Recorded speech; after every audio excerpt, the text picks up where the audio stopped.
Hey, it's Stefan here. Today we're going to debunk the BIS report on cryptocurrencies. So just to start, a bit of context. The BIS, Bank of International Settlement, are basically like the central bank for central banks. So of course they're going to be skeptical of any kind of private money, as they are coming at this from a chartalist sort of view. This view that the government should support and create the money and should manage the money. So with that said, let's now look into what the report actually says. So this is the page showing the report, and you can see it's already hit the news, and it's got some pretty big headlines. Oh, it could break the internet, and the world's central banks need to start thinking about Bitcoin, so on. Anyway, so if you go into this PDF, you can see here some of the sections.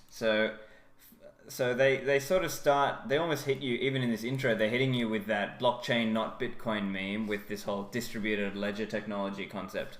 But we've seen this before. This is nothing new. So as an example, you can see here, blockchain firm R3 running out of money. So these sort of firms are not actually being profitable, right? And you can even see here, look, there are examples here of some of the banks that had initially signed up are leaving those blockchain groups. Why would that be? Well, it could just be that they're not that profitable in the use as enterprise software. So going back to the report. So let's go down to this. I mean, they've got a section here, history of money, blah, blah, blah, here, this, that, and the other. This part here. So they're sort of, here they're trying to say, well, this is the tried and trusted way to have money, that you have confidence in your money, and it's because you've got an independent central bank and they've got clear monetary policy, blah blah blah. But here's the problem: you have to look at what they do, not what they say, right? So they say, well, we're trying to have a stable money, but then in reality what happens is actually their money is always losing value over time thanks to inflation. So you can see here on this chart, just as an example, now you can sort of flip this back and forward. This is the Bitcoin, price over the last, 5 years or so. Back to 2013. Anyway, it goes further back than that, but you can, just for an example, you can see here that if you go to the maximum and US dollar, well, that is a 98.8% drop in value. So that itself gives you an indicator that what they're doing is not actually that useful from from a protection of your value point of view. And even if you just compared it against other goods, it's losing money over time.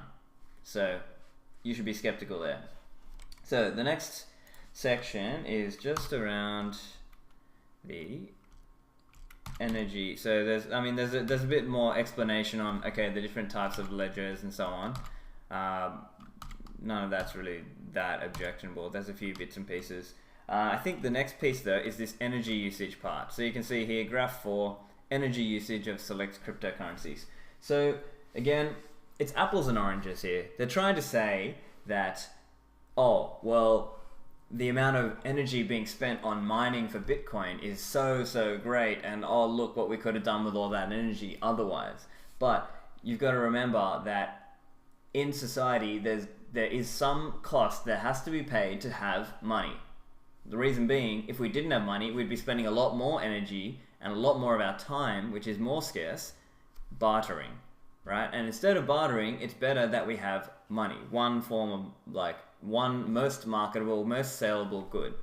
And the other thing to consider here is that the government's use of energy is not just we're not just comparing things like the banking system against Bitcoin. What we really should also compare is the cost that we pay, because we're paying for taxes for the government. And what does the government do with those taxes? It funds all manner of wars and welfare state and all these other big programs and projects that cause destruction.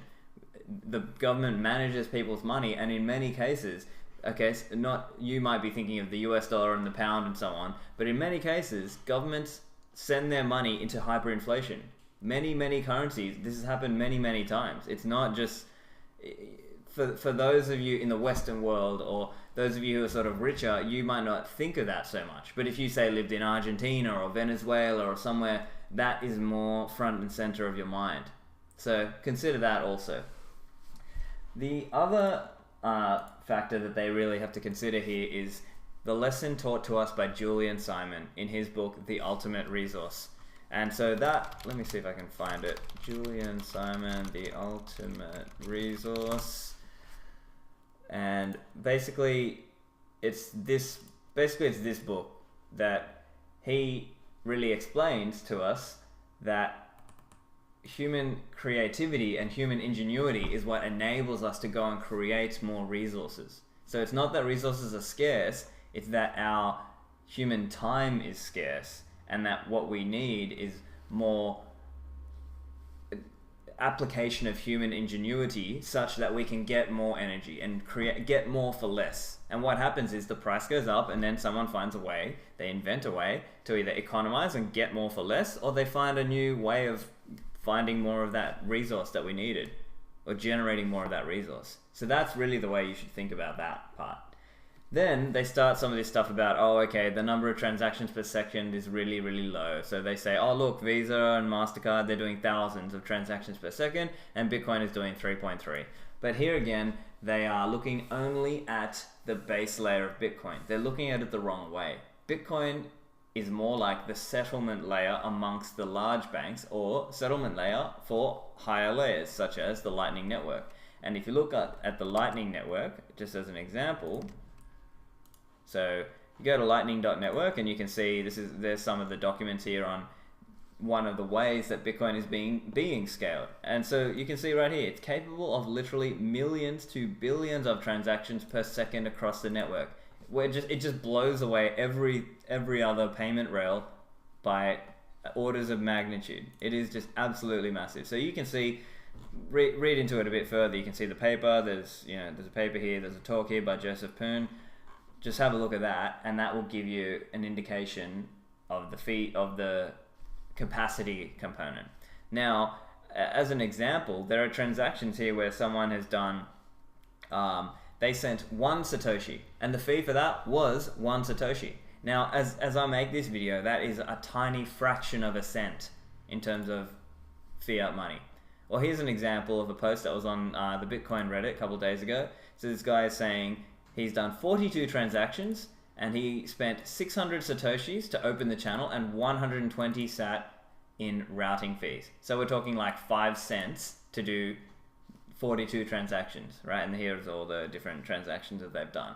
So again, you have to be skeptical here that what they're doing here is they have not understood really what Bitcoin is. They're seeing Bitcoin as it should be everything all together in one, whereas really the more sophisticated view is that Bitcoin is the settlement layer, and other payment layers will be built on top of it that enable the scale to millions or billions of transactions per second. So that deals with this middle part here.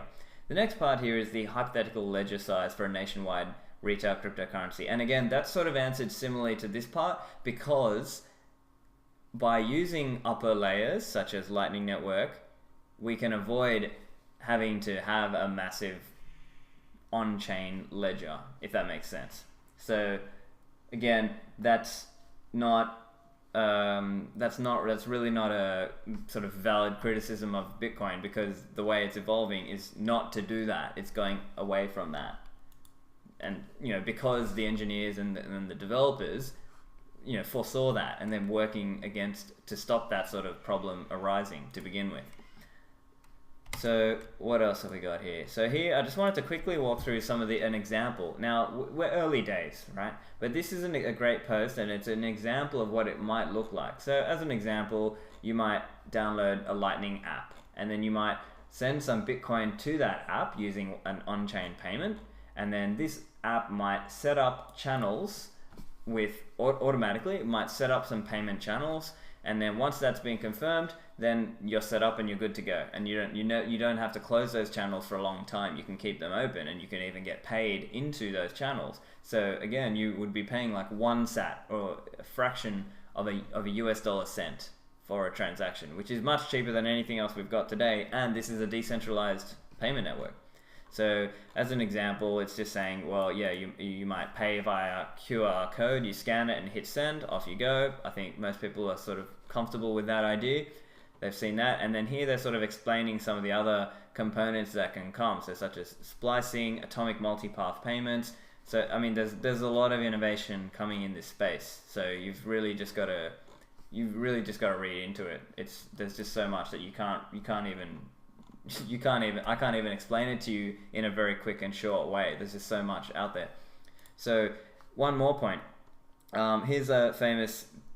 This guy's into Bitcoin and he's very famous in the Bitcoin community. And he's making the point that it's not just what it is now. Actually, with Lightning Network, we're going to have all these new features coming out as well. So channel factories, channel splicing, submarine swaps. So that's an example where someone might pay you in Bitcoin on-chain to receive a Lightning payment. So again, all these little ways that will help make the experience more smooth in terms of on-ramp and off-ramp. So these are just some examples. So let's move on. I think we've pretty much dealt with the energy consumption and scaling issues part. Let's move down. Okay, so yeah, I mean, part of that is, this transaction fees over time in relation to throughput. So some of that was dealt with already by the point we were talking about earlier with, say, channel factories. This idea that it's a coming potential feature in Bitcoin where multiple people can open a channel at once and then have access to this Lightning network where they're paying sort of 1 sat per transaction or even less in some cases. So that's pretty much already dealt with. Let's move on. Okay, so now we've got the volatility part. So this one is a famous canard that we've seen time and time again, but really it stems from people's lack of awareness of what this is. So this is going to take time to evolve. It's not just going to be perfectly formed and ready to go all from day one with no volatility. It's going to take time to get there. Right? And it's almost, there's no other way this could have worked, right? There's no way that someone could have just come out into the world and said, oh, here is my new currency. It's going to be perfectly formed and it's going to be worth, $1 million per coin and it's going to be stable already because everyone's using it. No. In reality, network effects take time to take root and grow stronger.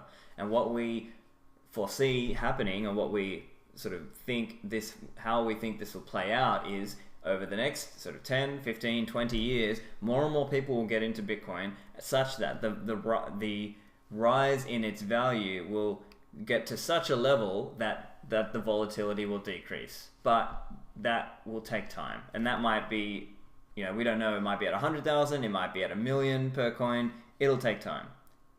But ultimately, there's no other way this could work. And here's the other thing. There already are cases now being made, such as this case, a new frontier. So they're talking about how Bitcoin and digital assets, as an addition to a portfolio, can actually increase your risk-adjusted return. So the fact that it's uncorrelated or relatively less correlated against, say, the stock market or other potential investments mean that by investing in Bitcoin, you could actually reduce your volatility or at least your risk-adjusted return. So you can actually get more return at a better Sharpe ratio, which from a finance point of view indicates that you're being well compensated for the volatility that you're taking on, the risk that you're taking on. So again, these are examples here. So you can see here ratio improvement by adding 1% to your Bitcoin portfolio, or 3% or 5% in these examples here. So in the 5% example, you've got increased your cumulative total return. So over that sort of 1.5 year period is 31%, and then the ratio improvement was 101%. So these are just some examples of modern cases being made for Bitcoin investment and how it actually can improve your portfolio value or portfolio growth at the same level of volatility. So just consider that. Now, the other factor to consider is the long-term statistics. So the BIS is sort of putting it out there as though everything should just be perfectly formed all at once. But the way we envision this actually playing out is that we'll move through stages. So, and even if you look at, there's a guy named Jevons, I think his name is William Stanley Jevons. He came out with this guy was like, I think back in the 1800s. But anyway, he was pointing out how money sort of moves through stages. So it might start as a collectible, then become a store of value, then become a medium of exchange, and then become a unit of account. So right now we're just sort of moving from that collectible into the store of value stage. We're still very early in this game. So what you need to do is take a long-term focus, right? I think nobody is sort of intelligently buying Bitcoin today thinking, oh yeah, I'm going to sell it out in and I'm going to get a gain in 2 seconds, right? This is all about the long run, which is why you should pay attention to the long run case. So you can see here, for example, yes, sure, if you bought 6 months ago, it's down 65%. But if you bought 2 years ago, it's up 700%. If you bought 4 years ago, it's up almost 1,000%. If you bought 5 years ago, it's up 6,300%. So consider that before you get sort of shaken by what the BIS is saying about, oh no, it's so volatile. Well, not really. Not if you know how to look at this. Not if you know the correct way to analyze this. So, next point. So we've got a section on mining concentration. Now, to be fair, there is some argument here about Bitcoin's mining centralization at the moment. So there is a bit of a fair point being made here. However, even this is improving in the Bitcoin world. So you've got to see that there's work being done. So for example, this improvement called the Better Hash Mining Protocol actually will help decentralize mining if it's undertaken. And I think there's a good chance that it does end up playing that role. We'll see though. But like I said, this is, freedom is messy sometimes. It's not going to be perfect. And you've just got to remember that this is we're trying a new thing here, but there is we have good reason to believe that actually these problems can be solved over time. So, you just got to consider that as well. So let's now move. So there's a few more sections here. They're talking about, again, so distributed ledger technology, which we've already spoken about. We'll move on down. And so now they're talking a little bit more about ICOs. And again, I'm against most ICOs anyway. Here they're going into central banks, should they issue digital currencies? So I would say that central bank digital currencies are unlikely to save central banks. I think in reality what they might try and do is back some of their currencies with Bitcoin, but ultimately it'll be futile. Bitcoin will just destroy every other money because it is the hardest money. It is the most scarce. It has the best monetary policy, and it has the most credible commitment to scarcity. And so to understand that, you have to look at things like the stock to flow ratio over time. So for that, I recommend you look up Safety and Amusa's The Bitcoin Standard book. So I'll just show you that.